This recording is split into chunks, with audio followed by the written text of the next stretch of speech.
think we're good now, Judge. Test. Yep. All right, good morning again. Chambers County Commissioner Court come to order. It's Tuesday, the 8th of February, 2022. Scheduled meeting for 9:30 a.m. It's 9:36 a.m. You'll all rise. Corey Taylor, if you would lead us in prayer, please.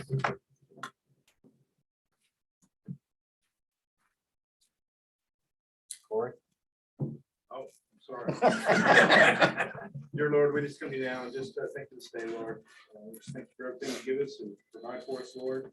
Just ask that as we enter court today, that we just represent the citizens of Chambers County and you in doing our work to the best of our ability, and that we make good decisions in all that we do. We just ask for your protection and guidance as we go through this, and we just pray these things in Jesus' name. Amen. Johnson, pledge. Pledge allegiance To the flag of the United States of America and to the republic for which it stands, one nation, under God, indivisible, with liberty and justice for all. Honor the Texas flag. I pledge allegiance to thee, Texas, one state, under God, one and indivisible. Thank you.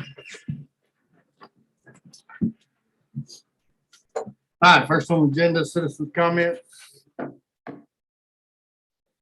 Larry Marr with EEC Corp. Larry, you have 3 minutes to make your comment, sir. Good morning.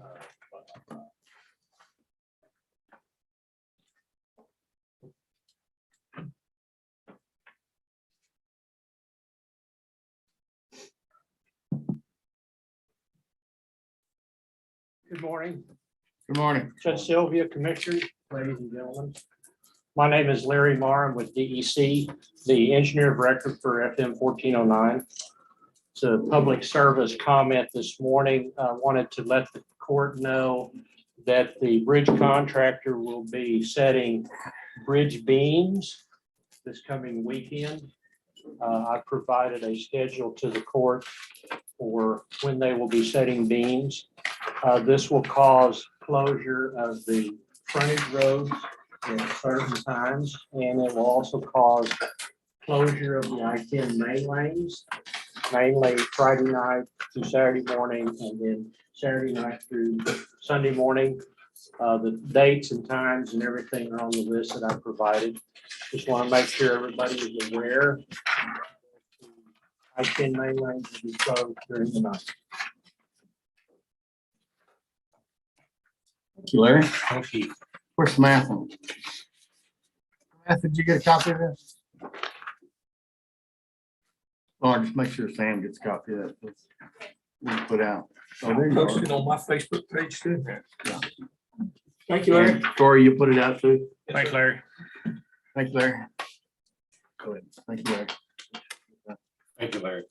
Jimmy. Hi, Ms. Romer. Good morning. Good morning, sir. Nice to meet you. Do you have the, yes, I don't have to disturb these gentlemen. It's on. Okay, here we go. It's on.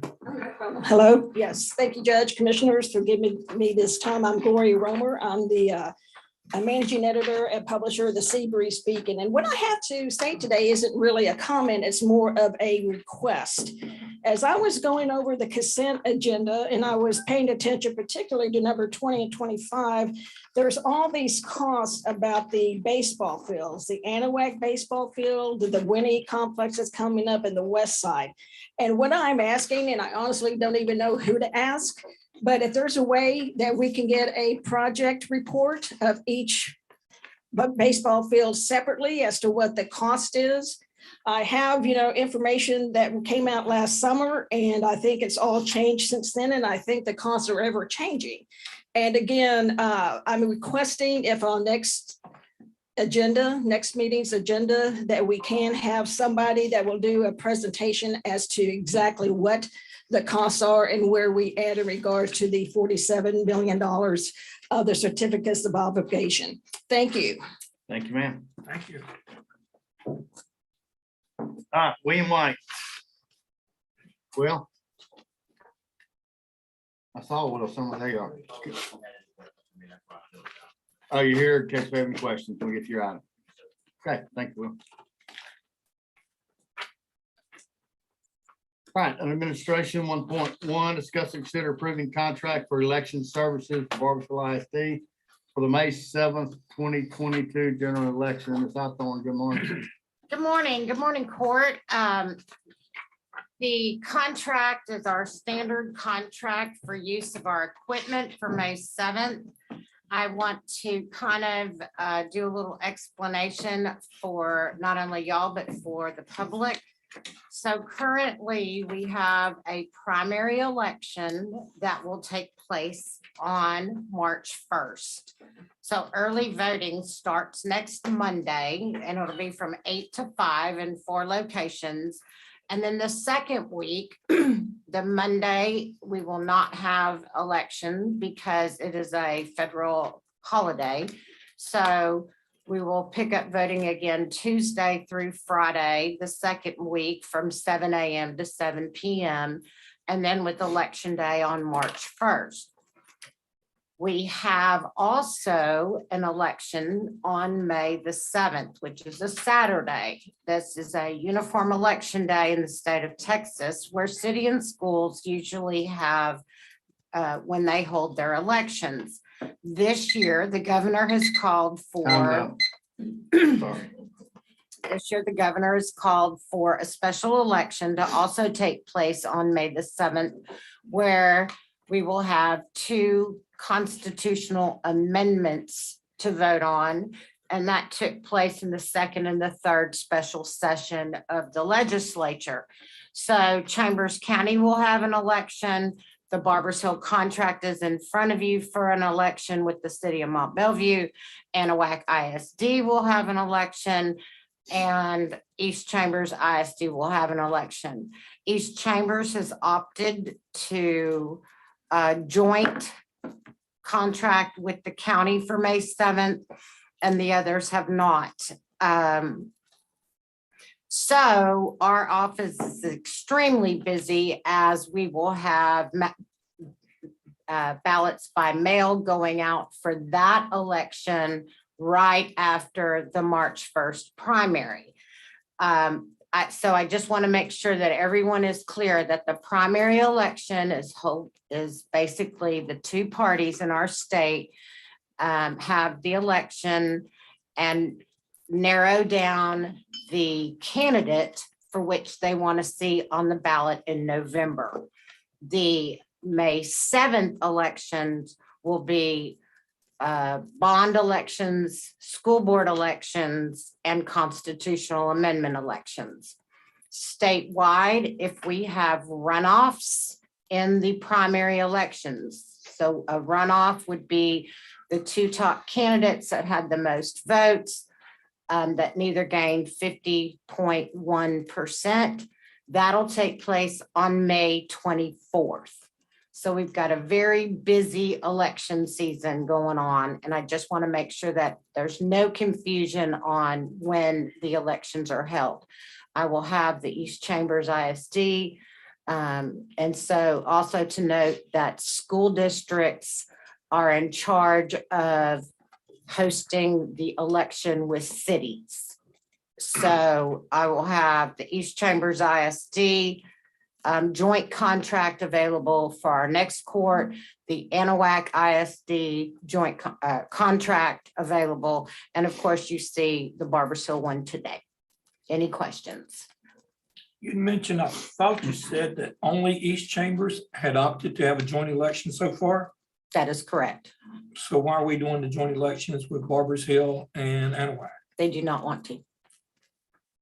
No, this agreement that's before us today, isn't that for a joint election with Barbers Hill?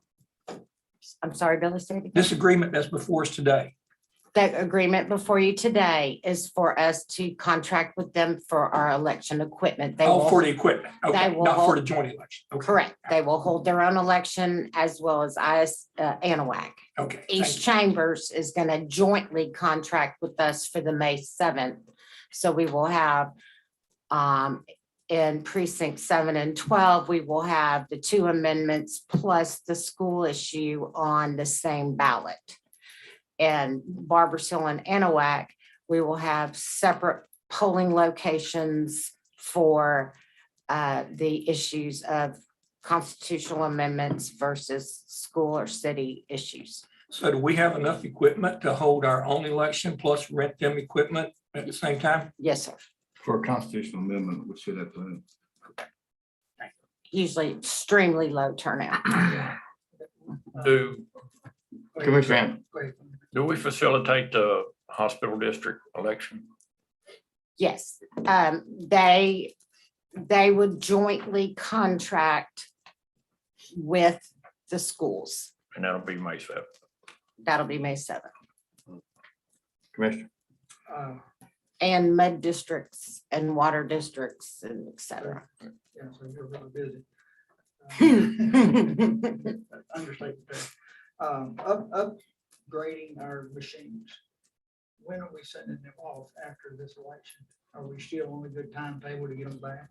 So we are going to send our equipment off in June. I've spoken to the vendor, and after the runoff election in May 24th, then our equipment will go to be retrofitted to the paper-based system. So it should be back in plenty of time for the November general election.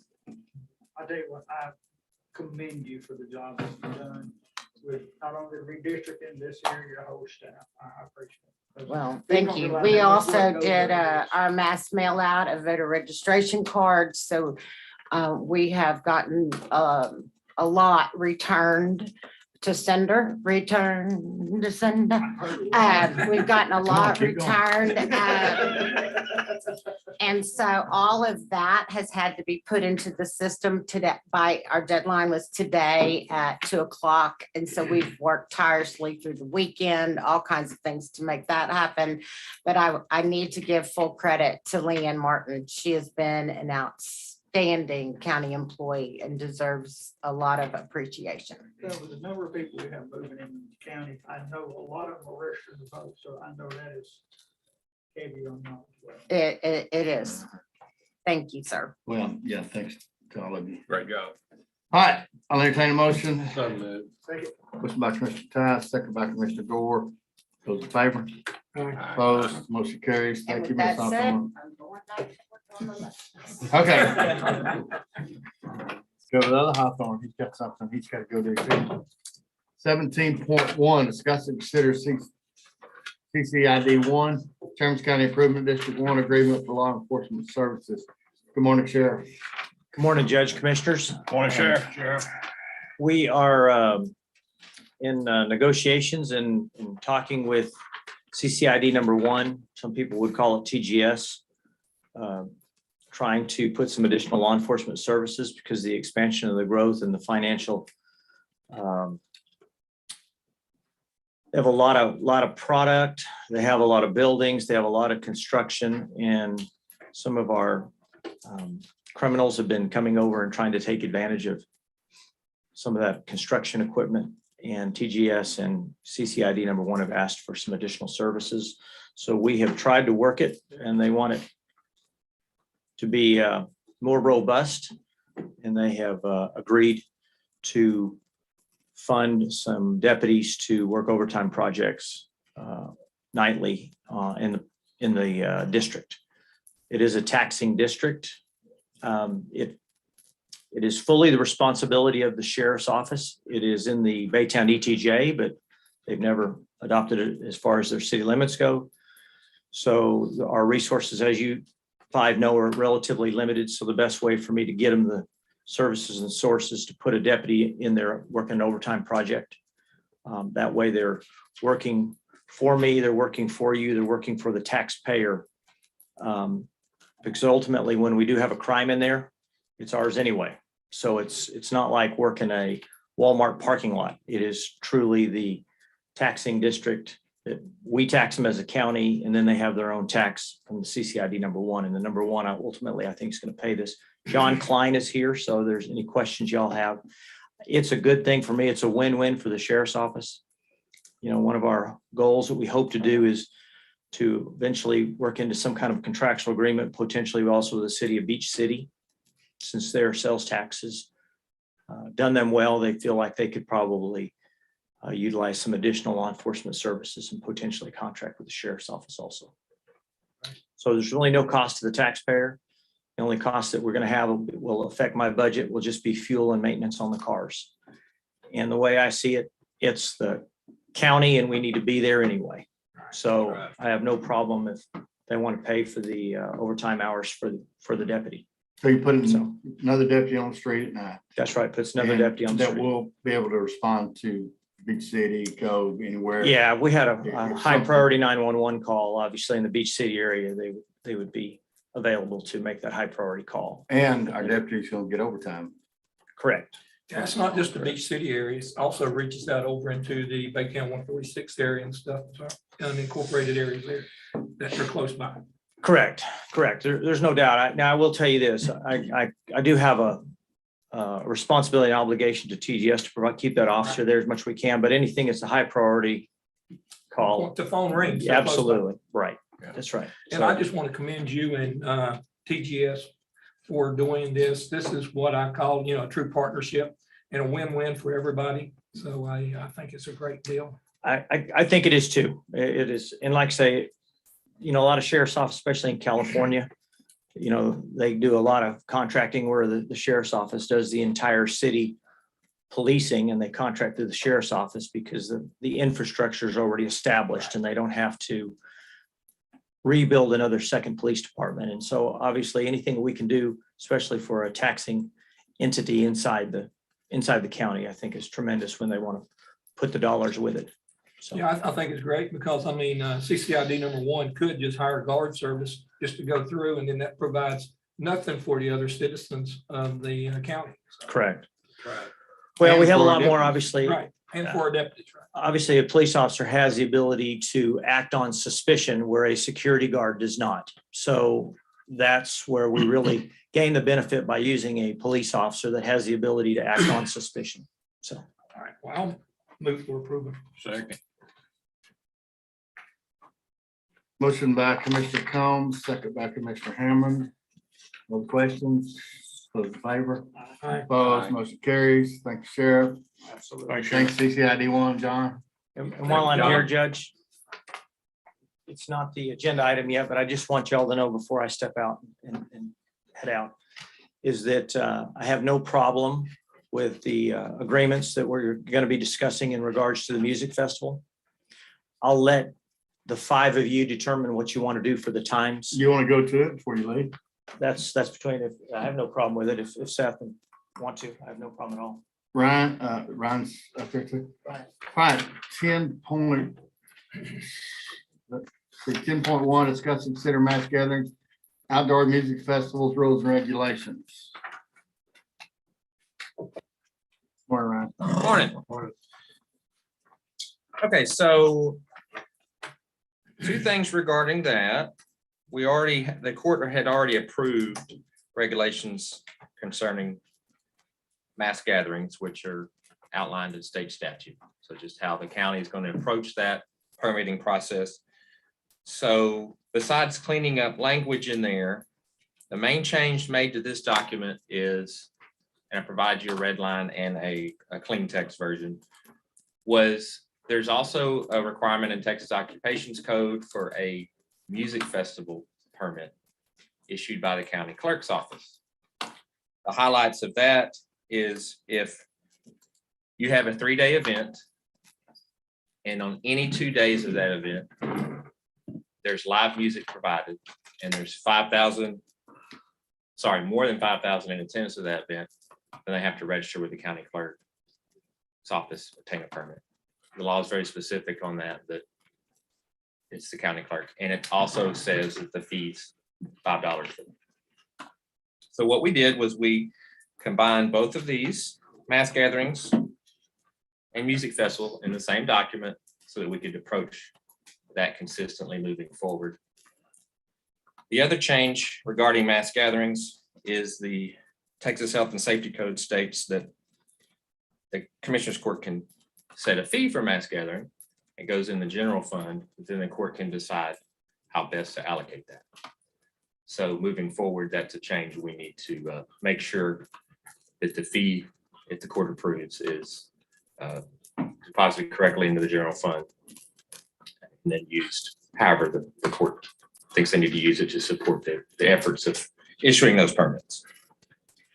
So just for clarity, there was a Texas Association of Counties document that we referenced from their legal department when developing this.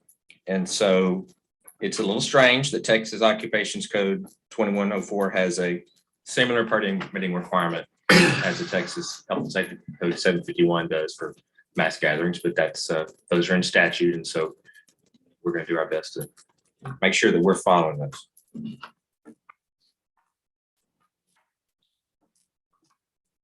Questions? Another comment, I know Ryan, the sheriff, a lot of people have been working on this for some time. It's been getting kicked around and going back and forth. I think the sheriff mentioned he might want to make a comment on it. Well, Ryan is definitely on top of this stuff. And I will tell you that as you all know, I was invited to participate in the governor's task force on concert safety. And the biggest criteria, and Ryan is working it into these documents, is that we make sure that everybody, whether it's the law enforcement agency, the EMS agency, or the fire department, that has the jurisdictional area where the event is going to take place, is involved in the planning of it and is involved in the execution of the event, so that you don't have what you had in Houston, where nobody knew who had the authority to pull the plug. Nobody knew who had the ability to take hold of the problem as it was developing and people were dying. And so what we're trying to do is finalize our version of it, so that when we have these large mass gatherings, and we have a few events, at the racetrack, one here in Anahuac, where you could easily have a mass gathering problem. Fortunately, we never have, and hopefully we never will. But it's better to be on top of it now, especially in the light of what took place, in the past. Absolutely. So I, like I say, Ryan is definitely on top of it, and we just need to make sure that government is in coordination with the promoters, and that's the whole key to it. And y'all have TxDOT or whoever also involved, like over to racetrack, if there's congestion on the road, y'all have contact with them for this? They're involved also with There's a traffic plan. control? So there is a traffic plan and it works well. So the only problems that I would say that we have had where the traffic plan or the issues on the west side around the racetrack have been because of the construction. It wouldn't matter whether the construction was on Interstate 10 or on 99 or on 565. Anytime you have construction, it's just going to change everything. So most of that construction on 565 is now done.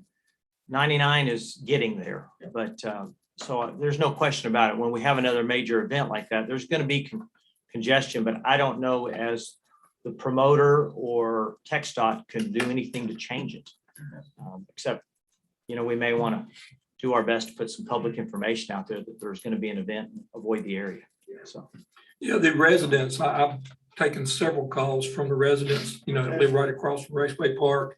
They have a very difficult time getting in and out of their homes during these events.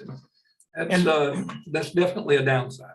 and here's historically though, Commissioner, the one thing I'll tell you, that problem has been there ever since I've lived in this county. So, the Every time racetrack. there's an event, there's a That's race right. or something. That's right. It is an issue. And, And, that'll help a lot once that road's finally widened right. to 4 lanes. So, And hopefully the opening of Needle Point Road will help that situation some too. So, I would agree with that. It'll alleviate some for sure. Sure. I'll move for approval. Thanks, Sheriff. Thanks, Sheriff. Second. Motion by Commissioner Combs, second by Commissioner Gore.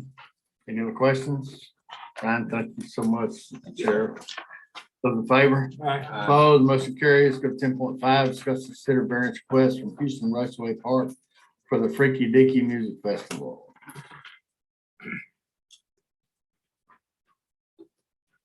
Brian, you wanna? I'm gonna let Seth go ahead. You gonna let Seth go? I'll go ahead and start. All right, Seth. Good morning. State your name for record, please. Seth Angel, Houston Raceway Park. Thank you, Judge and Commissioners, for the opportunity. Back in March of 2020, we all entered into an agreement between Houston Raceway Park and the county And the agreement kind of situates on three main bullet points. First is noise level parameters at the venue during this particular music venue, of which we cannot exceed 85 dBA at our venue property line. In October, just recently, a few months ago, during our music festival, we incurred no infractions. And through coordination with the sheriff's office and their team who were monitoring our noise levels, never registered a reading north of 85 dBA, and we were well south of that threshold. Also, and more importantly, the second kind of pillar of this agreement imposes penalties and fines if we were to infract on this 85 dBA. First penalty being $10,000 with subsequent $10,000 fines not to exceed $30,000. These are the two most important parameters of the agreement that are very necessary and very important, of which we obviously can live and work around. The third pillar is event time limitations, which is why I'm here today. Currently, the agreement states that on Friday and Saturday, the curfew and cutoff is 11:30 p.m. And on Sunday, the curfew is 9:30 p.m. Most important takeaway from the agreement is that it protects every stakeholders in the county. You as the Commissioners Court, surrounding industry and businesses, most importantly, the county residents who reside near the venue. The agreement keeps us honest as the venue and the promoter. It keeps us in our lane, so to speak, no pun intended. And it forces us to act responsibly and play in our sandbox and not overstep our boundaries, which we've proven that we can do. Recently as October. I want to express my gratitude for the Sheriff's Office and Sheriff Hawthorne and his team. We've got a great line of communication and dialogue, not only at this event, but all the events that we do. Secondly, I want to thank Ryan Polizopoulos and his team and the fire marshal. We've given them untethered access inside the venue before, during, and after our events. And we enjoy that working relationship. As it relates to permitting, we support permitting. We think it's necessary. We want to follow the rules and the guidelines as set forth by the jurisdictions which we operate in.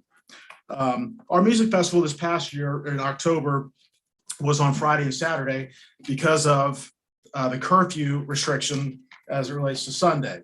Our view is that the festival is best situated on Saturday and Sunday rather than Friday, Saturday, for a few reasons. One, many of our festival goers are traveling from obviously outside the county. They're traveling from outside the city and many outside the state and the country. In October, over the 2-day period, we had over 60,000 festival attendees. So as you can imagine, it was very busy. Many festival goers are working. It makes for it challenging to get to the venue on Friday, traveling and work, etc. As we've already talked about, the ingress congestion with festival traffic that's kind of fighting and interfering with business traffic on Friday afternoons. This scenario doesn't exist when you have a Saturday, Sunday festival because the Friday business congestion is not there. The ability to get in and out of the venue has improved dramatically over the last 6 months. The widening of 565 has made it remarkably better to get in and around the venue. It'll be even more so when it's 4 lanes. Right now, we have the ability to use the shoulders with an agreement and a TxDOT traffic control plan, who we work very closely with on all our events.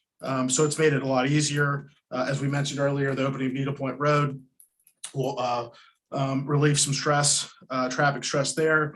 And then obviously when 99 is fully open in the next few months, hopefully these three things will help the flow tremendously and make for a better experience for not only our guests, but the surrounding residents and businesses.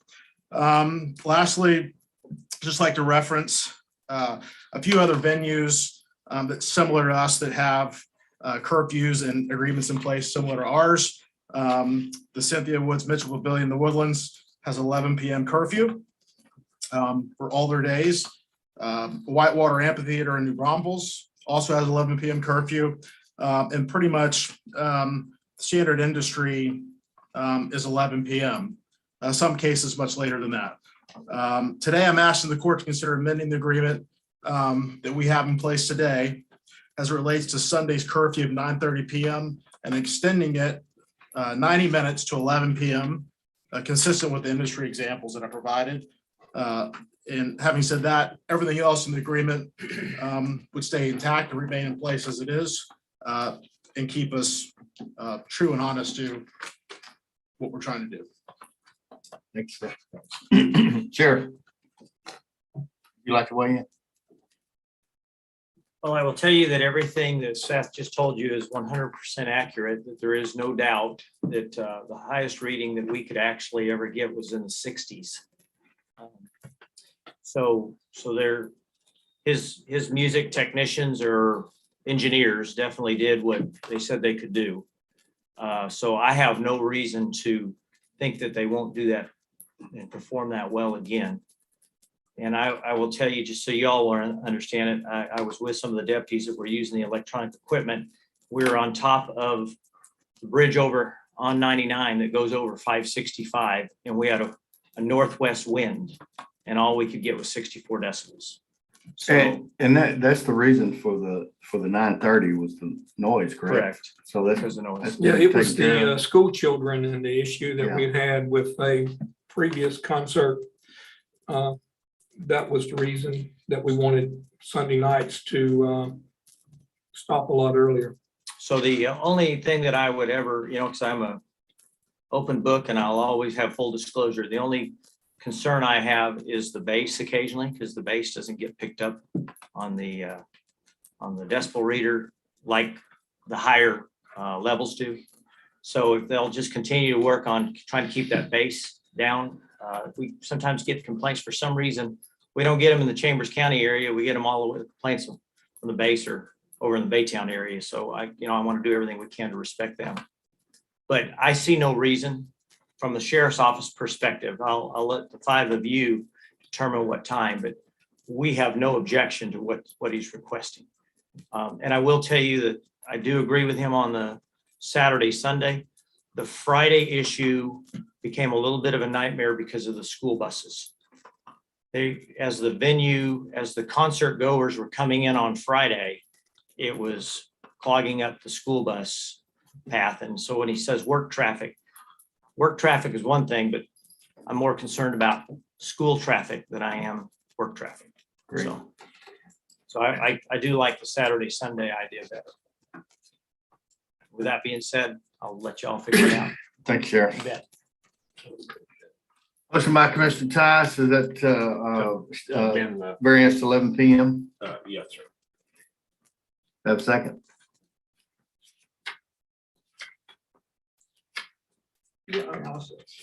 Motion by Commissioner Tice, second by Commissioner Gore. Questions?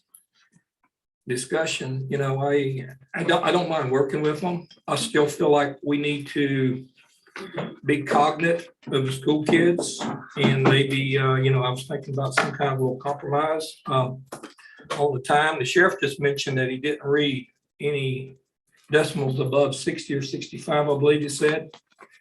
Or maybe if we do the extension that we tighten up on the decimals when it's time for little kids to go to bed, because I'm telling you, my phone rang off the hook one night and mama's crying and really upset because of their kids. But that was previous I to know, October, I correct? understand. No, I I'm understand, asking you a Judge. question. No, that was, Okay. the last one, I got no calls whatsoever. I'll just respond to your comment. I appreciate that. What happened in 2019 was unacceptable. It was our first event and our first time working with this promoter. And I think we all learned a lot, which is why we worked and collaborated to get this agreement in place. And it proved that it worked. And we executed on that agreement. And that's why we had the success we did with these boundaries and limitations we had. And we can work in this. We can work with these parameters and put on a good show. And so I agree. I agree 100%. We will not have a repeat of what happened in 2019. I can assure you of that. Our reputation precedes us, and we are not going to let that happen again. And so we feel the 11 p.m. is reasonable. Anything past that, I think I would probably say is unreasonable. 11 p.m. is a good end time. Staying under 85 dBA, keeping the base down, coordination with the sheriff's office. They're involved in our command center. The fire marshal's office is involved in our command center. When things start to happen, things will get done between myself, our team, the sheriff's office, the fire marshal's office, to where your phone's not ringing. Sheriff, you'll be monitoring again? Yes, there's no doubt, Judge. We will, every venue here forward, we're going to be monitoring it, whether it's there or even at our Chamber of Commerce concerts. We just feel like we owe it because some of these entertainers, some of these promoters, they can get a little carried away with their sound. So we will be I will honestly say that there is no doubt that the promoter obviously wants to come here. And when Seth tells you people come from all over the county, he truly means all over the country and even the world. We visited people who were from out of the country that come to this event. I can't tell you how many people I talked to from New York and Los Angeles and all over that travel into this, come to this techno music, I guess is really what it's called. And it's popular and there's no doubt it has a economic impact on the county. Because you probably can't find a candy bar or a 6-pack of beer anywhere in this county when that event's going on. So I'm fine. I mean, if the sheriff is good with it, and they're gonna watch it after 9:30. I'm fine with it. But I'm just like Commissioner Collins. In 19, my phone rang on to it. Last year I didn't get any calls. And I think that's a great job on your behalf. So you don't continue that. I don't have a problem with it. I'm still a little cautious because promoters like to turn the music up right at the end of the concert late at night, just. they do. They didn't this last time, and I think a $10,000 fine has a lot to do with it. And I will tell you this, that not only were we monitoring, but Seth and the promoter had hired a third party that had equipment a lot more technical than what we're using. They were also monitoring it, and they were giving us access to their readings too. And so I don't think they want to write a $10,000 check to y'all. And if it gets too obnoxious, I've now feel pretty comfortable about pulling the plug if I have to. Let me ask this, Seth, what about doubling the fine after 8? We have a violation after 8, the fine's double on Sunday night. Well, I think the $10,000 current rate is sufficient and it is. But if you're not gonna have a fine, I mean, what difference does it make? We were happy with 10. That 10,000 is I don't hate money. I don't think anybody does. $10,000 is sufficient amount of money, and it's not just one. It's not just 10,000. It's 10,000 every 30 minutes. So It's 10,000 every 30 minutes that the decibels are above 80. that's correct.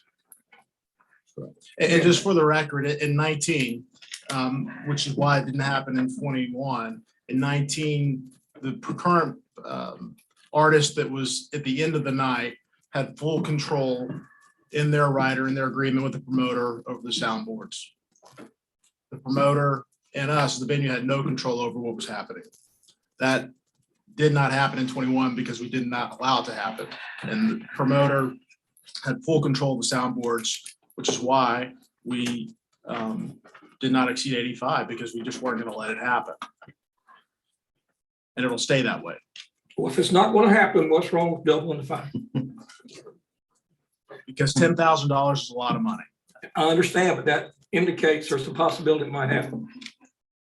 It's 10,000 every 30 minutes. So I understand, but it don't take 30 minutes, I'm just saying what I would go along with. Well, here's what I would counter you with, Commissioner.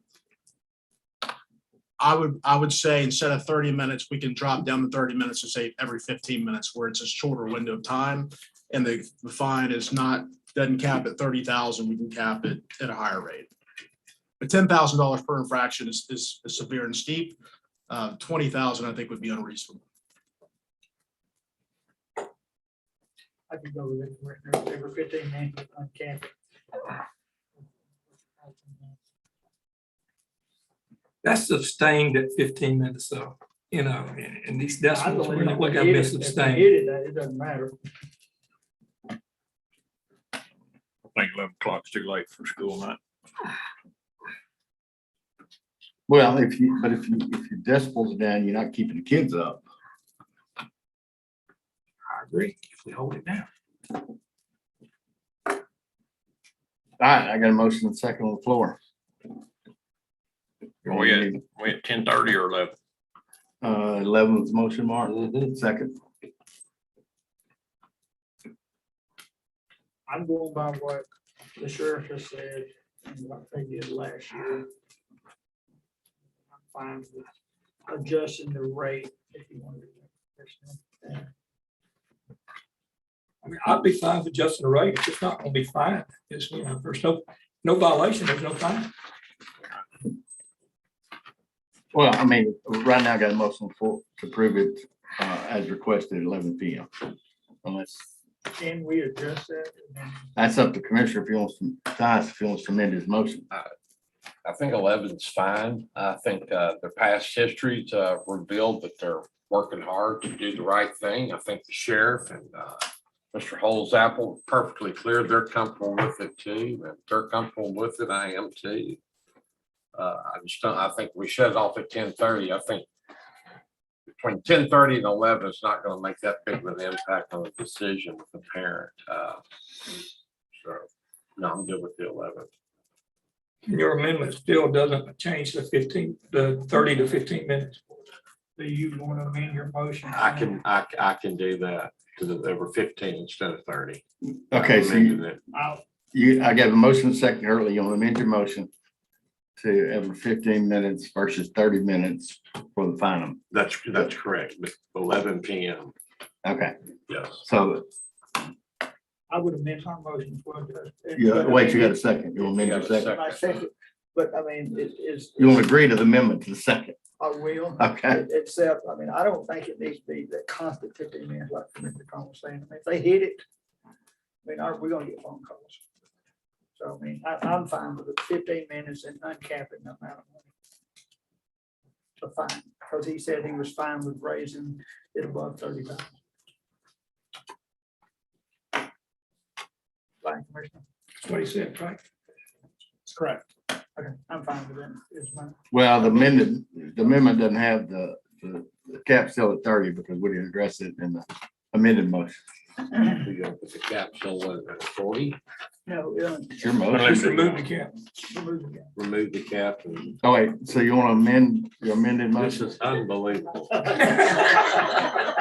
You can't make this up. So you want to amend your amended motion to include no cap? Correct. Commissioner, Yes, sir. on your second, you agree to that? Yes, sir. Let's vote on it. Those in favor? Aye. Opposed? Motion carries. Thank you. It was pretty complicated. Who's on first? Everybody Yeah. got that spaghetti box? We got it. Ryan, you got that, Sheriff? And we're not sure what passed. Yeah. What passed? Hey, Commissioner Combs at the break. Every 15 minutes versus 30, Okay. and then no 30,000 cap, no cap at all on the fines. So if they did an hour outside of the limits, then it's a $40,000 fine. They did for an hour. Correct. All right, just want to make sure. Yeah, and 11 p.m. is what it's approved. Mhm. Okay. All right, thanks, sir. Brian, you got something else? don't you? Make me dizzy. Oh, I'm sorry. I don't think I know this, but thank you. All right, let's go ahead and get Ryan's other one. 10.4, discuss and consider purchase the Drone Sense software from Drone Sense Inc. in the amount of $4,764. This is a collaboration with EMS, so. So, Ron Nichols. Good morning, Ron. Ryan. So last year, the county approved our county drone program for us to provide that access to the drones for first responders, hazard mitigation, multiple different programs. The drone sense software does several different things for the pilots. It allows us to track all of the hours they're flying to keep up with the FAA regulations, because as you know, to fly the drone, you have to have a 107 FAA license. So it allows us to track all of their flights. It allows us to program in the flights to where we can launch the drones, things of that nature. And then the biggest advantage is if we're having an incident of some sort, like the tanker that wrecked out on I-10 not too long ago, we can actually send you guys a link and you can watch the drone coverage live with the software. It's an annual software agreement. It was budgeted for, and we're just asking the court to approve us to move forward with that contract and get that software up and running for the drone program for the county. Brad Holsey is the main pilot, the fire marshal's office. And then John Tatchery in communications, myself and Danny Burke. And then we've got two more people that are training to take their 107 license right now. So hopefully by this time at the end of the month, we'll have 6 drone pilots in the county, and we have drones positioned in all 3 areas of the county as well, in case somebody needs us to use them for any reason. Entertain a motion? Second. Motion by Commissioner Gore, second by Commissioner Combs. Any questions? You asked all the questions last time. Those in favor? Aye. Opposed? Motion carries. Thank you, Ron. Thanks, sir. All right, stay there, Ron. You got Yes, sir. 10.3. This 10.2 is pulled for the record. 10.3, discuss and consider reimbursement to Oak Island Double Bio VFD for driveway repairs in the amount of $13,405.25. Ron. I'm gonna invite Mr. Raymond up. He's the fire chief in Oak Island, Novi, so he can kind of. Okay, give some come on, man. details. Basically, they were having some issues with the rock and the shell that they had at their double body station. Yes. Right, and it was causing some maintenance issues as well as cutting some tires. So the department went ahead and basically repaved the driveway. They went out for the appropriate bid process and all that stuff. And they're now having some maintenance issues and requesting a reimbursement for that since they spent their own money to fix that parking lot. And I'll let Raymond give you some more information on that because he's got more details than I do. Okay, Ron, you said they did do the right procurement process. Yes, sir. They did the 3 different bids and all of that stuff. And it was all done correctly. Yes, sir.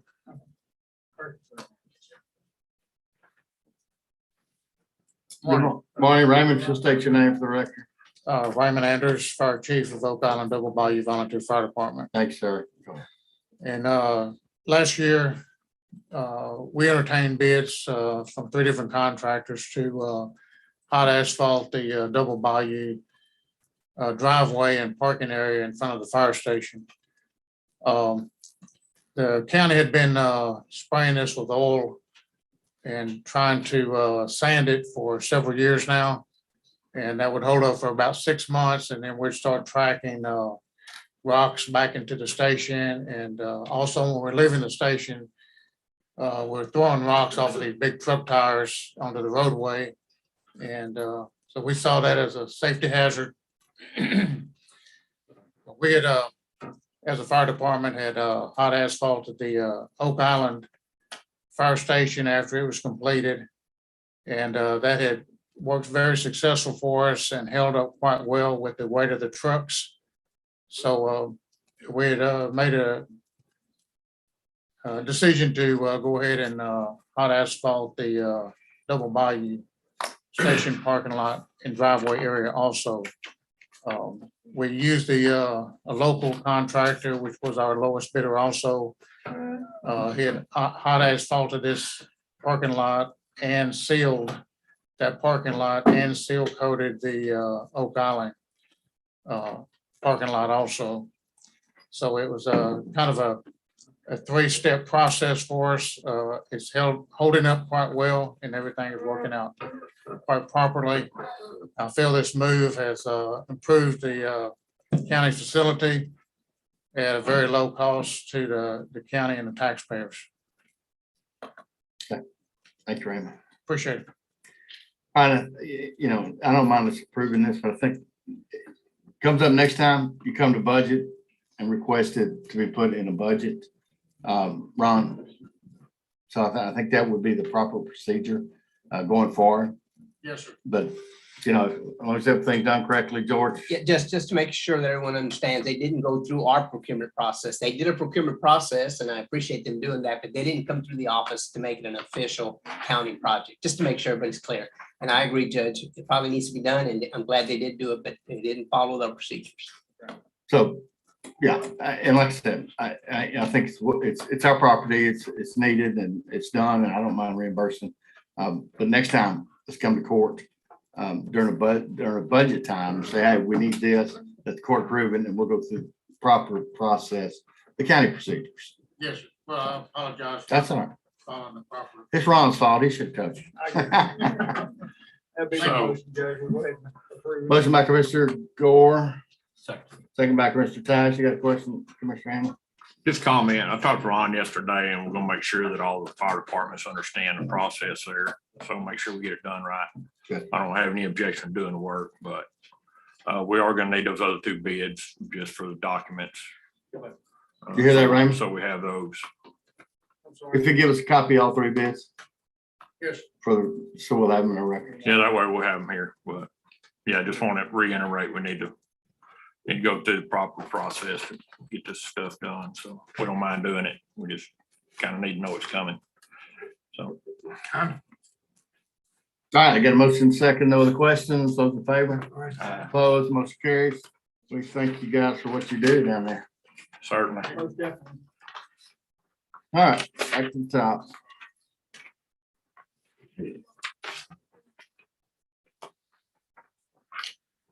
1.2, discuss, consider raising Chambers County's over 65 homestead exemption, Commissioner tax exemption, Commissioner Combs. Yeah, Judge, we addressed this in our last court and talked about it since that time. Commissioner Hammond and I have visited with Aaron and I have not personally been in communication with Mitch, but Aaron, I think maybe Commissioner Hammond have.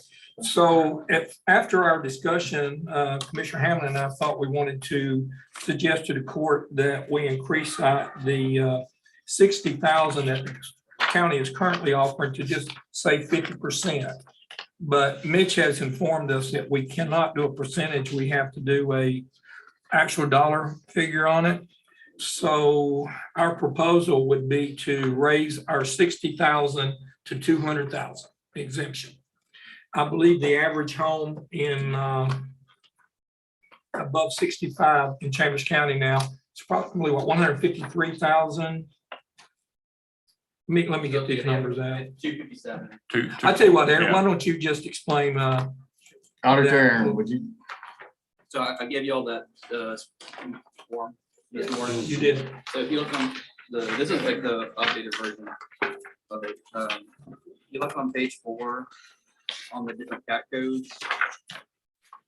The A1, those are homes. So if you take that 753 million. Which line you say? The first line, A1. A1, okay. Yeah, you look at all the way to the far right. Just total market taxable, it's 753. And you divide that by that 29, 24 on the far left, those items, you get an average home of 257 for over 65. So that's how we get that 257 just for the average home. And then if you take the 20% exemption, that comes up to about 205.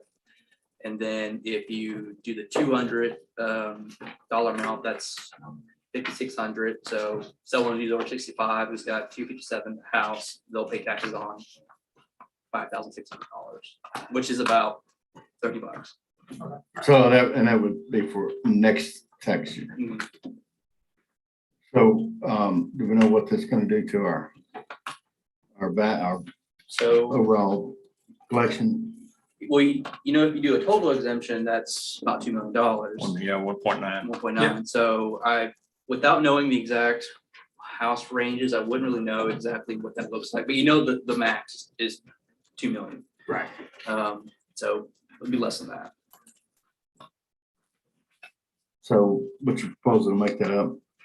To raise the 60,000 to 200,000 exemption. No, the proposal, if you're reducing your income by 2 million, what's the proposal to make that up in the budget for next year? Judge, it'd be just like anyone else. You're basically shifting it. I mean, the numbers would still be the same. We still calculate our rates exactly the same way. That doesn't change. Yep. But you're gonna get in $2 million less. So some way you gotta make that up. And I mean, in my mind, it should be able to, of course, I don't have the numbers, but because of what we have rolling off the tax abatements and those kind of things, it should be able to make it up without going up on taxes.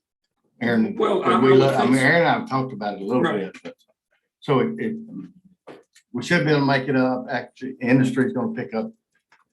It's Should currently pick picking up 65 to 70%. Right, and it should pick up It this would be the too, same thing.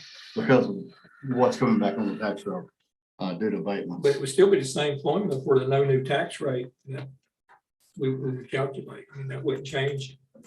So overall, I mean, like Aaron said, the maximum is going to be 1.9 million as considered today. And we know it's going to be less than that. Yeah, it's actually So the gonna be less. impact's going to be, I don't know what the impact's going to be. I really don't. Maybe half of that. I think it'd be more than that, because with the 2 million is the max, then and all we're paying is, I'm over 65. So. I mean, I'm not saying I'm not for this. Yeah, but the For sure. issue, we're seeing scoring appraisal increases. I mean, they're increasing a Sure. minimum of 10% every year. It's just, it's just, and the only reason it's only 10% is that's the cap they can raise any one year, your homestead cap. So People, and people on fixed incomes that are getting Social Security or, they're renting their houses at a chance of losing them. So, it's just, I'm trying to soften that burden any way we can. I agree. I mean, I'm So I think with abatements coming off, and the new tax revenues coming on the rolls, I don't see us being any burden on us at all, so. I agree. Kind of Aaron, make up, and if it does come to that, we'll find some spending to reduce, so. yeah, To do that anyway. well, we did for this year. We're I know. working on that now. so. We did. Aaron, you agree with what's being said? All the numbers, yeah. Yeah, okay. All right, So my motion is to increase the county's homestead exemption, over 65 homestead exemption to $200,000. Second. and that that's for tax year 2023. It would be for the next tax year. It would- Okay, following tax. Yeah, 22 for budget year 23. Okay. So it's the increase from 60,000, 200,000 for 2022 for budget year 2023. Yes, So, that would be. clear? All right. All right, I got a motion, I got a second. Second by Commissioner Hammond. Any other questions, comments? Those in favor? Opposed, motion carries. I want to thank Aaron and Mitch for their work on that, so. Yeah. You're welcome. We got a raise, didn't we? I think that's gonna help our seniors. And the only one thing I would add is this whole thing was precipitated by the perceived and realistically perceived increase in tax values and the burden that would shift to the city. Understand. Thank you, sir. Thank you, Chuck. And for the record, that's Austin's daddy. Austin's dad. He don't like to claim that, but. I'll claim this time. Which Yeah. one you talking about? Thanks, sir. All right, financial 2.1, discuss and consider order of Chambers County, Texas, amending the original budget for the fiscal year beginning January 1, 2022 to December 31, 2022. The Chambers County, Texas budget due to unforeseen situations. Aaron, you gonna address this? Or you want me to? You can. Thank you. All right, so it's a personnel issue that's come up unforeseen.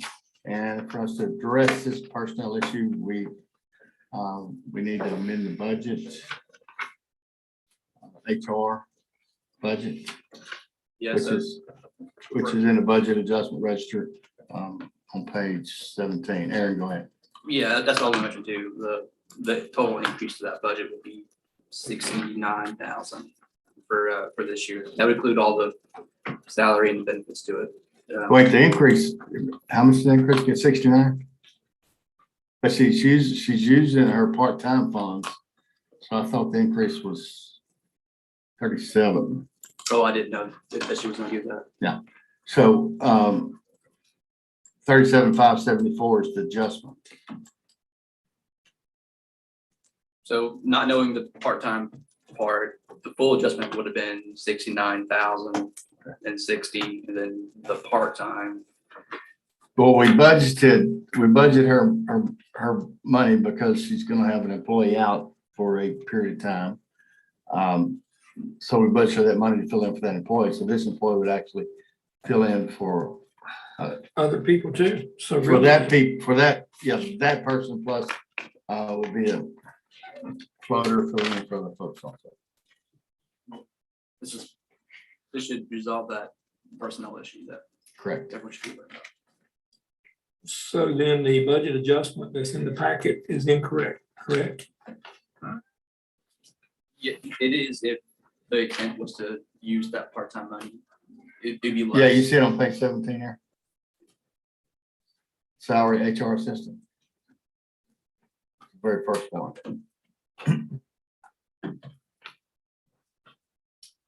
Well, the part-time is actually. 37,574. Yeah, that's a salary adjustment, but Yes. everything else goes with that, insurance, retirement. Insurance. Yeah. Which totals $69,000. So it is 69 if you put all the overhead in there. right? Yeah, you got to put everything in there with it. Yeah, let me look at the part-time. I think it's like $10,000 part-time. My Inco's trying to refresh here.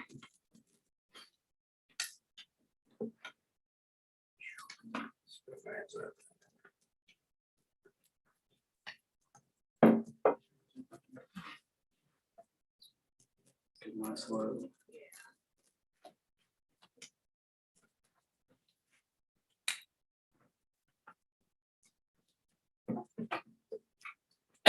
All right, let's skip over. We'll come back to Aaron once you get that. Federal Road and Bridge 3.1, discuss and consider entering into interlocal agreement with TGS Cedar Port, CCID number 1, Fisher Road improvements and a green belt on Cedar Port property along FM 2354. Commissioner Combs. We tabled it. On table 3.1, still working on agreement. Yes, sir. Correct. 3.2, discuss and consider applying to the city of Baytown for annexation of the county's property located on Chambers Parkway. Philip. Yeah, Judge, I think everyone knows the county purchased 37 acres on Chambers Parkway, formerly Old Needle Point Road. And we have part of our doing with our CD and ball fields. We're getting ready to build some ball fields on that, as well as we're looking into, we started doing the architectural design for a community building to be on that 37 acres. Well, in order to get utilities to it, we need to get them from the city of Baytown. So to do that, we have to be annexed into the city of Baytown. And I've had several conversations with the city manager and the mayor of Baytown about how we're going to get annexed in. There's still some debate on what strip. With the current legislation as it is, cities cannot forcibly annex. They have to annex by being requested to annex. So there is some property between us and the city of Baytown city limits. So we're trying to figure out exact routing that they would come in to annex our property. But to get this ball officially rolling, we need to officially request annexation into the city of Baytown. And I wanted to put this on the agenda just to make sure we're all on the same page and everyone is well aware, and we got the court's approval to officially request annexation for that property into Baytown. I might add that the school district purchased 60 acres adjacent to it, and they will be requesting annexation, as I understand it also. So they'll bring it to us and they'll. Right, so they can get it to the school too. And they've agreed to the annexation. Right. No, everyone wants to be annexed. And for the city of Baytown, it really doesn't matter to them. They're not going to collect taxes off of it regardless, because we're tax exempt. But we do need the annexation in order to get utilities to it. All right, motion by Commissioner Combs, Second. second by Commissioner Hammond. Any questions? Those in favor? Aye. Opposed, motion carries. 3.3, discuss, consider accepting Seller Station subdivision roads in the county maintenance program. Court. Thank you, Judge. Commissioners, we've been working with Seller Station for a couple years on this agreement to take them in. And we had looked at some different ways, but the simplest way is just to go ahead and accept them into the county maintenance program. So are Questions? you recommending exception at this time? Yes, for all of their roadways in those sections.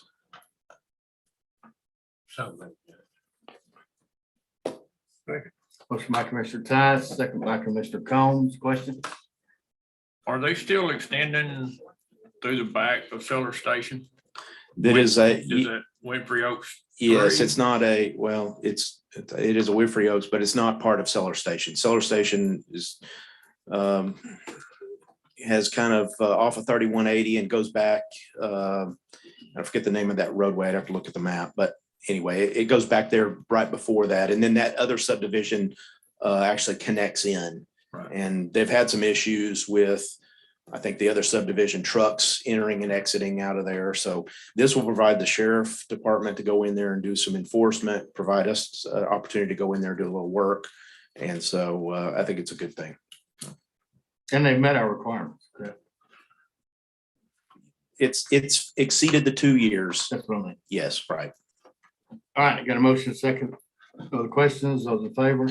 Aye. Opposed, motion carries. 3.4, discuss and consider rescinding resolution to oppose the creation of municipal utility district mud number 4, adopted on November 23rd, 2021, with a letter of agreement from developers and a better understanding of benefits provided by the creation of mud number 4 and provide testimony of such to the TCEQ. Corey. So as y'all remember, as shown in November, we adopted a resolution opposing MUD District 4.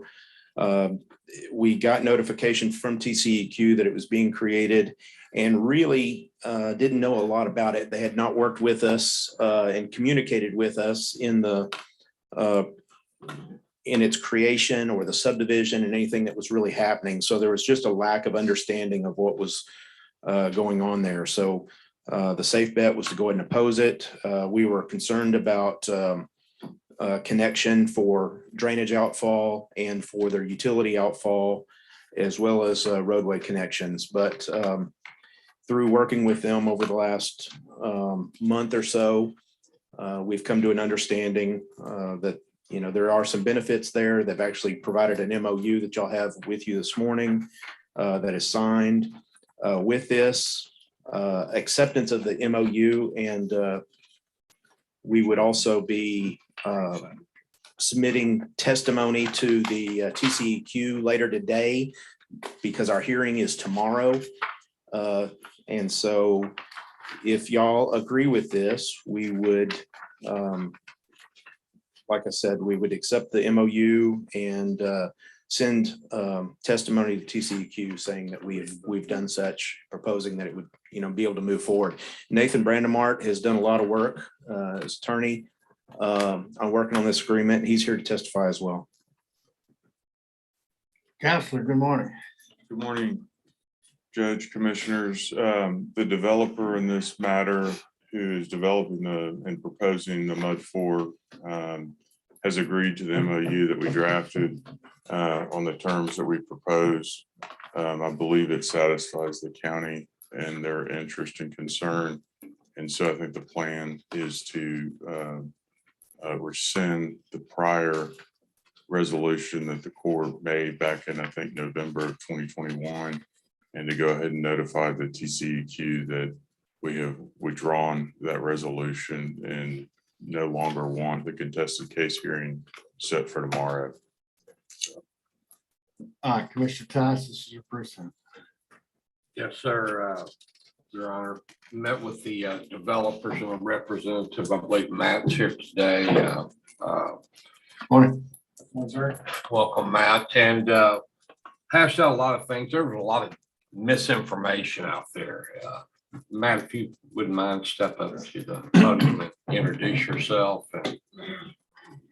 Morning, Judge, Commissioners. My name is Matt Wells, Wells Holdings. I'm here representing Montgomery Estates for the development and the creation of the MUD, CC MUD number 4, the one before TCQ tomorrow. You know, there was a lot of misinformation and sat down and hashed out some thoughts and what we envision the community to look like and the development to look like, and requested some things, and they're very workable with us, wanting to provide a great product for the citizens. Got Corey involved and was concerned about the drainage most of all, Your Honor, and we addressed that. And Corey, you feel quite comfortable with what we've got set up right now, the drainage aspect of it, correct? Yes, sir. And Matt, would you like to pick it up from there and share with the court our discussions and anything else you have towards me? Sure. And we met with Commissioner Tice and Commissioner Combs, and the rest of the county staff, and really appreciate everybody's audience and allowing us to come and talk with them. I think to echo your point, Commissioner Tyson, there's a lot of confusion as to who we are, that there was a faceless mud that's coming up. We came and sat down, put our face to the name. We are the guys behind all of it. And what we're trying to do is trying to create a quality development that benefits the community as a whole, benefits the school district. And then within that, we also want to be a good corporate citizen, help out the county in any which way we can. A couple of things we've come up with, we're working with Commissioner Combs and his district on some drainage issues relating to the Kilgore Parkway extension. Also like to work with Commissioner Tyson and his district on any kind of drainage issues coming down Hackberry Gully. Our engineers here as well. We're playing by all of the rules and regulations that the county's put forth in front of us. We're not asking for any kind of changes to those. We're looking forward to putting forth that quality development. One that's going to have good amenities for future citizens in Chambers County. Good parks, good walkability, good nature trails, things of that nature. We want to create a very family environment, family-oriented environment, one that everybody can be proud of in the entire community of West Chambers County.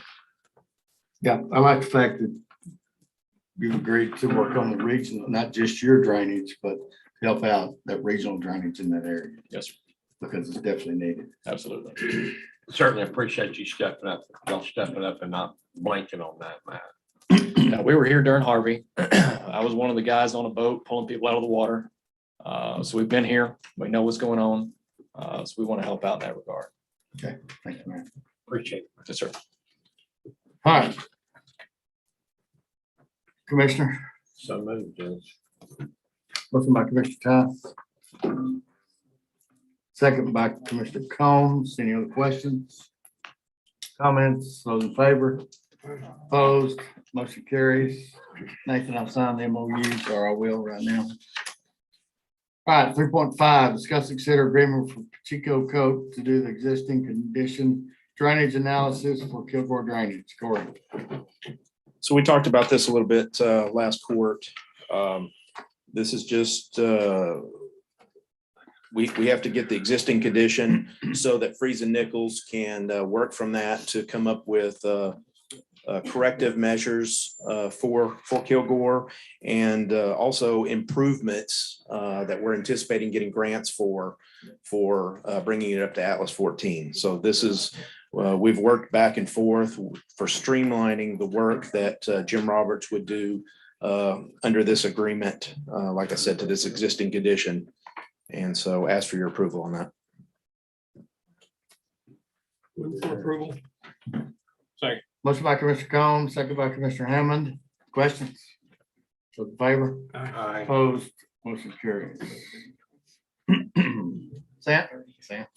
6.1, discuss and consider proposed monument to crabbers and shrimpers who have been lost to the Gulf, planned and paid for by a group of Oak Island residents. Good morning, Samantha. Good morning. So I'm actually going to let Mr. Sam Glass and David Pingree speak about this. This is their initiative and idea. They're the ones that are going to be funding it. I'm just here to help them along the way as a county liaison and make sure that the county's interests are protected and that everything goes smoothly. So I'm going to let Mr. Glass speak. Good morning, Sam. Thank you, sir. Morning, Thank you. Sam. Y'all are very busy. It's been a long time since I've been to Commissioner's Court. But anyhow, I'm up here and we're trying to get this thing kicked off, and it's a Mariners Memorial. And what got the thought in my head was this last crabber drowned in the bay. You know, these guys, they work 7 days a week practically, and like now they're fishing black drum, they're working nights. And this one guy to the boat, and it's probably more dangerous than the deadliest catch on TV. It is, because they're just one of them, and he followed overboard. He's over with. But anyway, having that said, I've lived in Oak Island since 1955. I'm a licensed captain, and but anyway, there's been about 16 people that I know. I didn't know all of them personally, but I know between the Bryan and Root days, when they was down there, the oil workers that got killed, the recreational boaters, the shrimpers, the crabbers out there in the bay. And I thought if we put a memorial, and right now we're leaning toward the lighthouse there at Oak Island, right by the boat landing, where people could see it, maybe it'd put that thought in their head, that bay is more dangerous than people give it credit for. And we got a second to none sheriff's department, the maritime part of our sheriff's department. Like I say, I'm a licensed captain. I've been around Coast Guard. And if you're in this end of the bay, you call for the Coast Guard, you better hope they send a chopper. And most time they won't because they're busy. And our sheriff's department takes care of that. And they go out there, work, they got good equipment and they use it. And that's the main thing. You call, they haul. And I would like just the people that have drowned out there to honor them, and the people that launch a boat to realize, you know, it could get deadly quick. I've run into seas all over the world, Persian Gulf on, and that out there can be just as rough. Just depends on what size boat you're in. But anyhow, I'd like to get it kicked off, and if we could get an area right by the boat launch, like I told Mr. Gore, Commissioner Gore, and you know, I'd say 25 or 30 foot in diameter. And the only thing we'd need would be a light hookup. So we plan on putting a light in it when we get it all designed. We get it all designed, get the funds to do it. And then, you know, this is going to be a drawed out thing. And I don't know if we're going to list the people's name or if somebody wants to put their name, you know, their family name in there. It's like the bricks at the Legion Hall. So anyway, I'm just asking y'all if y'all would think about giving us a piece of property right there, you know, like 25 foot in diameter right there, but where the restrooms are, right next where you walk just over from the boat landing, just and see it. And maybe, you know, maybe it'll save one life if it does nothing else. Plus it'll honor the ones that did drown. So anyway, that's what I'd like to do. Thank you. Thank you, Sam. We could do a joint deal with them with some of our hot funds. I mean, if they can get a cost on it, we could help them fund some of it. Yeah, I don't know why we can't do that. And in fact, I'll make a donation personally. Come see me when you get ready. Sam. Yeah, that's, you know, let's, everybody have some input in it, you know, Sure. I mean. So I think the first thing is for us to make it like a committee, That's right. and we'll work through it together, and I'm happy to serve as the county's liaison and work through it with these gentlemen. I know Kirk's on board to help, and Commissioner Gore as well. And so we just wanted to make sure you guys would be amenable to this before we even move forward with anything. So that's what If the county's partnership with them, we don't need to donate that land to nobody. We can just do it on ours, and they can do a partnership with us, right? No, we can keep the land. It can be our land. right, regardless, yeah. And I Right. mean, if it's on our property, we should be responsible for the maintenance anyway. and That's what I'm upkeep, so- thinking. Yeah. I don't know why anybody on the court would have any objections to that. I just. Oh, I think it's great. Absolutely. And And Judge, if you don't mind, could I Thank you, ask Sam. that we just have a moment of silence for these people that have lost their life Sure. in our bay?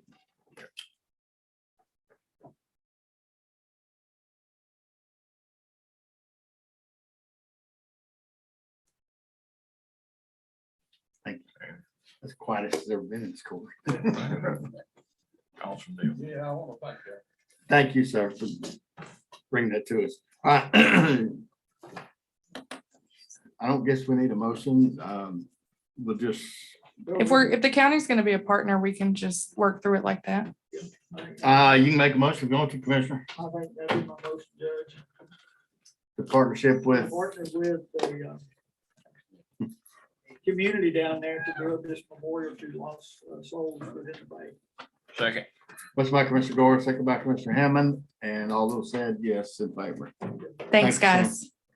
Thanks, Sam. Thank you, Sam. Thanks, Sam. Thank you, Sam. 7.1, discuss consider request for additional 20,000 to scientific engineering to provide testing services to West Side Complex. Who's taking this? You, George, Mike?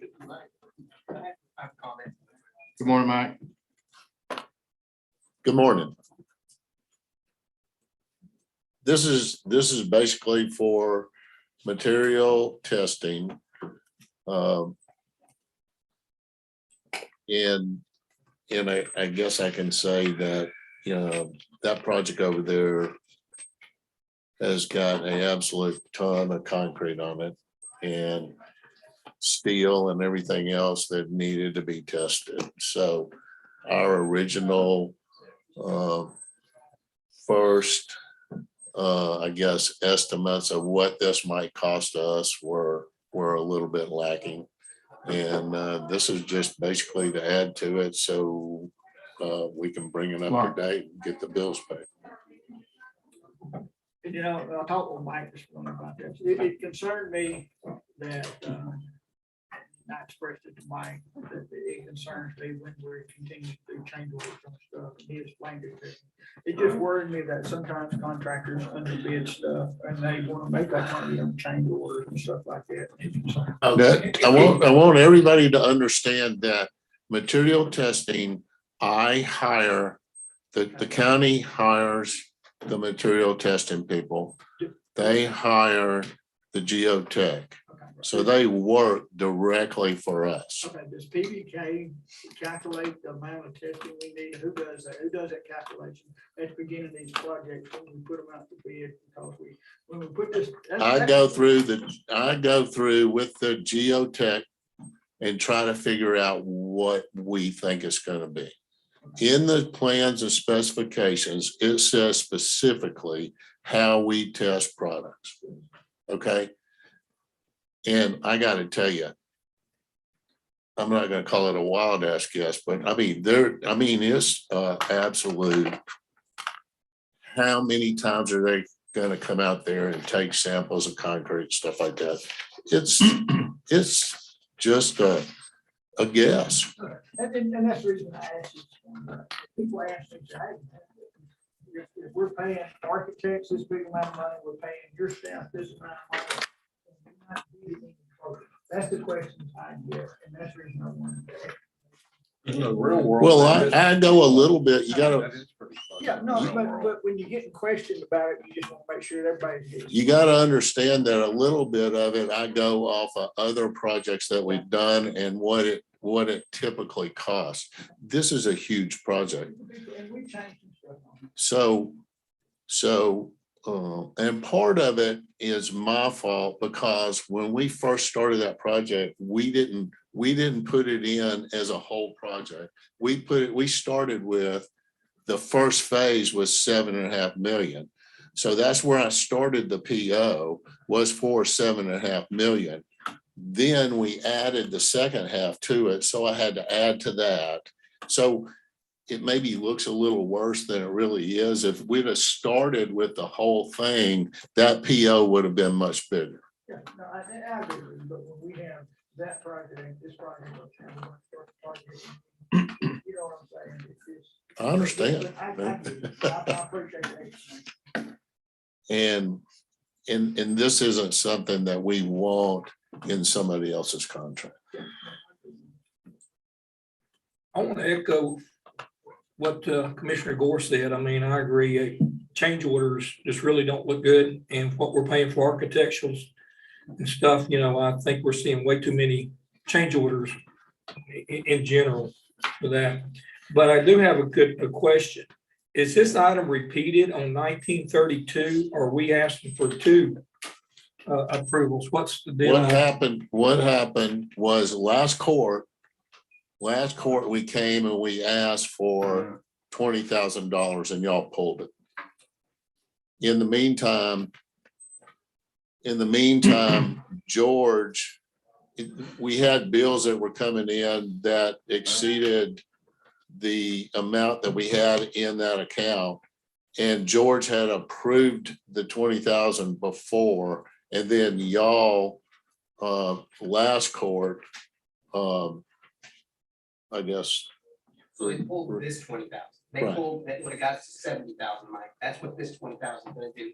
The one from last court got us to 50,000. That's the one I approved to keep things. And that's what going. I'm Then we saying. Came back with another 20 because Commissioner Gore was asking questions of other commissioners. That's okay. We got to get to some point and let people know what's going on. So what I was gonna do was on this court, I was gonna put it in as $40,000 to cover everything and what we think it's gonna be to finish the project. But it's in, it's 220 versus 40. Right. Okay. So we are gonna approve And both. when I got Your back request. from, I was out last week, when I got back, it was 220s and I thought it was gonna go in as 140. So, So for those who don't know, Mike lost his mom a couple weeks ago, so our condolences in life. yeah, thanks. Really? All right, Mike. All right, so 7.1, discuss consider request for additional 20,000 to science engineering, provide testing service for the West Side Complex. Entertained motion. So moved. Second. Motion by Commissioner Hammond, second by Commissioner Gore. Other questions, those in favor? Aye. Opposed, motion carries. Go back to 2.1. Aaron, did you get that? So it's gonna be 9,000 plus 10,000. That's 10,000 was the part-time in the HR budget. So what's the total amount of the amendment that is being requested? $59,060.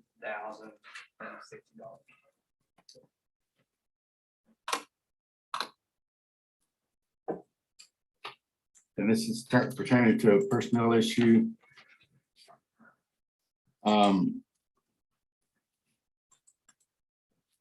Do we need further discussion on this personnel issue before we approve the amendment? Anybody? Executive session? No?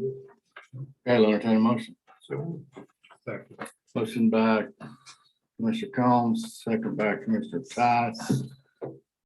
Any other questions, comments? Those in favor? Opposed? Aye. Motion carries. 1 nay, Commissioner Hammond. All right, I think we're down to consent. We've all signed except Commissioner Hammond, who's for nay. And it's right there.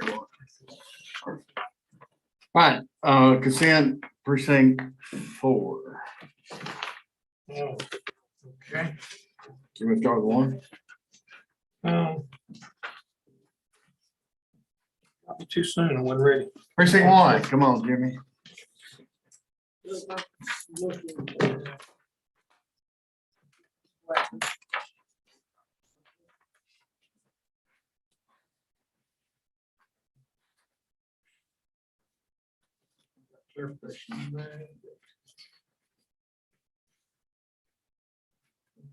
Here about the hospital.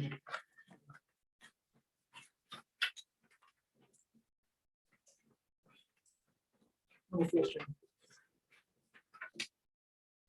Well, yeah, take it to executive. Group payment to Chambers County Public Hospital District, Yeah, 57,000 for prisoner indigent medical care. Yeah. We'll take that for Consultation about some. consultation with attorney.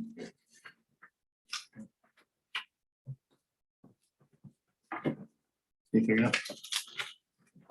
Judge, if I may, for Commissioner Combs on the 1932, which Yes, is the sir. other. So that 20,000, Commissioner, was approved by me that got it to 50,000. That should have been on consent probably 2 courts back. Okay, just got missed. That got it to that tab to 50,000. When it wanted to go to 70 or over 50, that's when I asked Mike to put it on court. So y'all could see what was going on. But Mike has been very good to let the court know in his 6 years here that these projects, if we don't put enough into contingency and the overall budget, we end up with, just like you asked, change orders. Well, change Mike orders, and explained pretty change well, though. orders. You start out with It did. $7.5 million project, That's right. so you got a budget and That's right. you've got a PO for that amount, then it goes to a $20 million project. That's right. So, Just making sure that everybody understands, Commissioner Gore, about why these costs go the way they go. okay, anything else, Jimmy? We can come back to you. No, nothing for 2. Mr. Hammond, 6.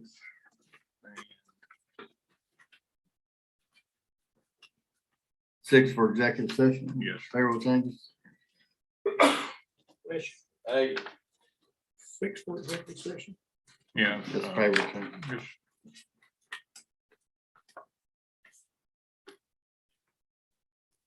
I'm on 17, doing a slight work on the park arena, which I'm all good for that, so.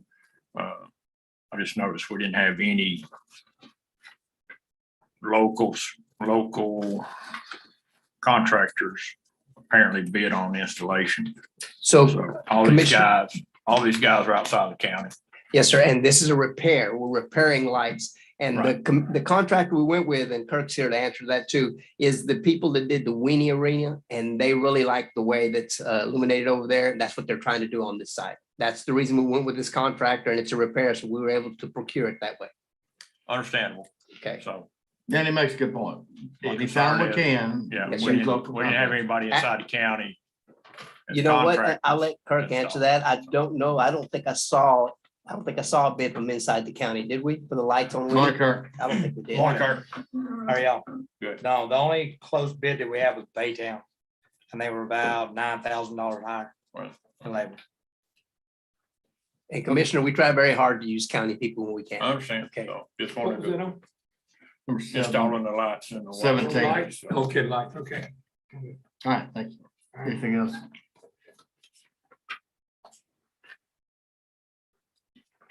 No, sir.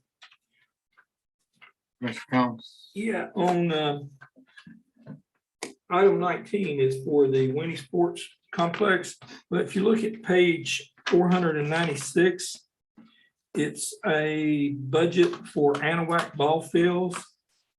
And I don't know if it should have been, I'm really just not sure if it's out of place or what it is. It's 5.5 million. Vendor N&T.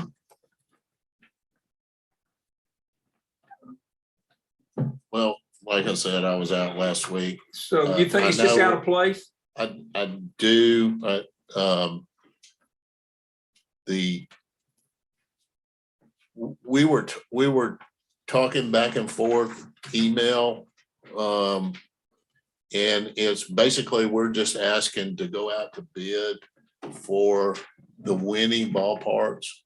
And where they got that budget number, I'm just not sure. And I don't know where it came from and how they used it. And so. Well, maybe they just put it in there to show what the cost was for the last one. We went out. I'm sure that they were trying to get what do you call it? A pie chart. Yeah. So, to give you some Yeah, idea but it's- yeah, where it's the just a money different was coming from. project, so. But the pie chart, the actual pie chart, when we go out to bid and then I bring it back to court and say, hey, we bid the project and here's the cost, then we will have that pie chart and where that money's coming from specifically. Okay, Yeah, I think Commissioner, that should be for 1920. that's what I was thinking. It probably should be for 1920. Okay, and then on that one, I wanted to talk about it too, because it's, the change order for the parking area. We talked about that a few courts back. Yes. And so this is, I guess, to finalize it and just go ahead and approve it. Yes, sir. We budgeted $700,000. This came in at $600,000. Everybody that I've talked to with the architect and everybody thinks it's a pretty good price. And so I think we should approve it and go forward with it. I have nothing against approving it. I was just kind of surprised that big was on the consent agenda. Well, I don't know why it's on here. I told my secretary that it needed to be on the other. Yeah, And somehow it got on consent and like I said, I wasn't here last week. So. I understand, Mike. I hate picking on you. And I was, honest to God, I was trying to look at all of this on my phone. Yeah. And it just didn't work. Well, but even if it ends up on consent, just like we're I doing now, understand. we pull it, we can talk about it, we can ask questions. So- And I agree 100%. It should not have been on consent. All right, Commissioner. One more, and I'll leave you alone. Item number 25, the lime stabilization or change order for Brookstone. Yes, sir. Is that within our contingency numbers too? Absolutely. Okay. All right, thank you, sir. So would you explain that, Mike? The change order for that one? The change order for that one was originally that we did not have that in the project because at that time, we were gonna have Road and Bridge do that work. And right now, just so everybody knows, Road and Bridge is doing Road and Bridge as part of it. This is the box site. And when we open that box site, we got to be ready to go. Road and Bridge is going to strip some of that material from the Mont Bellevue job site and on Eagle Drive and bring it over to the new site. When we shut down one box site and open another one, we need to be ready to go. And that's why we went with this basically add to the job and taking it out of our contingency For the box site area. for the box site. Right. Commissioner? We were gonna have our road and bridge crew do it, and we're looking at 2 to 3 months, and that's taking them away from what they're actually designed to do. We got too many roads to work on. I Road agree. work and stuff that we need to be tending to, so we changed that. We don't have 350 miles of roads, so, which is 700 miles of ditches. Yeah, You had something, Commissioner? no, so, well, just one thing to add to what Commissioner Gore's bringing up is in the future, we're not gonna do things that way, so. And that's what messed us up on the Anahuac parking too. You know, we were looking at using Road and Bridge for parking on all these sites.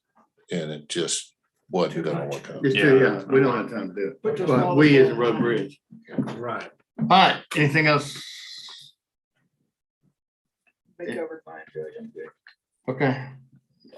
Then we're going to executive session on number 6 and number 14. I think that's it. We're ready for the rest of it. Ma'am? Oh, you mean, yeah, but on the consent, that's the only 2 we're pulling, correct? Are you going to vote on the rest of them? So move. Motion by Commissioner Hammond, second by Commissioner Cox, approve the consent agenda except for 6 and 14. All those in favor? Opposed, motion carries. And so we do have 2 items, 6 and 14, to go to executive session. And under executive session, 20.1, discuss and consider personnel issues, and 20.2, discuss and consider sale, purchase of real property. It's now 11:13 a.m. We will recess to executive session at this time.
All right, court come to order after executive session. It's noon. And let's take payroll changes, 19.6. Entertain a motion to approve the payroll changes. So move.